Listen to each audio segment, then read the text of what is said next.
Bilangan 19.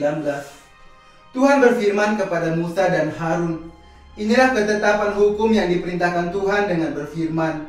Katakanlah kepada orang Israel, supaya mereka membawa kepadamu seekor lembu betina merah yang tidak bercela, yang tidak ada cacatnya dan yang belum pernah kena kuk. Dan haruslah kamu memberikannya kepada Imam Eleazar, maka lembu itu harus dibawa keluar tempat perkemahan, lalu disembelih di depan imam. Kemudian Imam Eleazar harus mengambil dengan jarinya sedikit dari darah lembu itu, lalu haruslah ia memercikkan sedikit ke arah sebelah depan kemah pertemuan sampai 7 kali. Sesudah itu haruslah lembu itu dibakar habis di depan mata imam.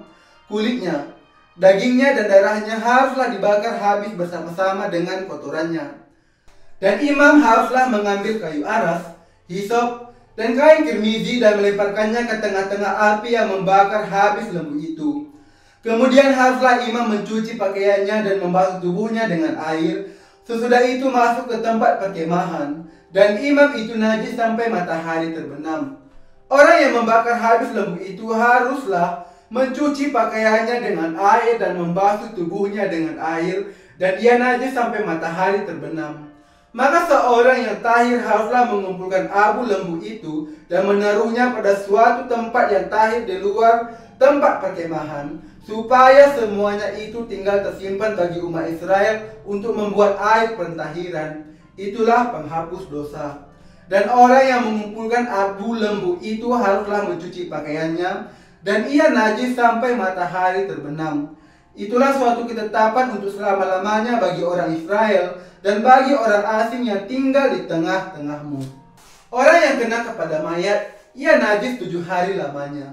Ia harus menghapus dosa dari dirinya dengan air itu pada hari yang ketiga, dan pada hari yang ketujuh ia tahir. Tetapi jika pada hari yang ketiga ia tidak menghapus dosa dari dirinya, maka tidaklah ia tahir pada hari yang ketujuh.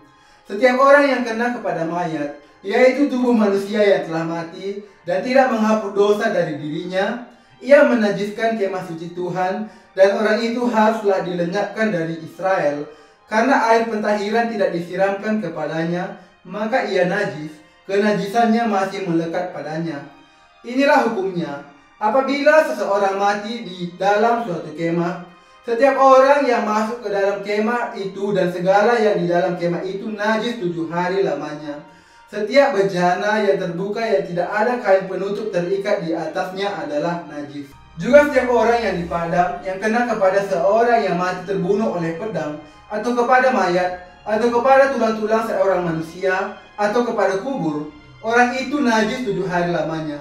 Bagi orang yang najis haruslah diambil sedikit abu dari korban penghapus dosa yang dibakar habis, lalu di dalam bejana abu itu dibubuhi air mengalir.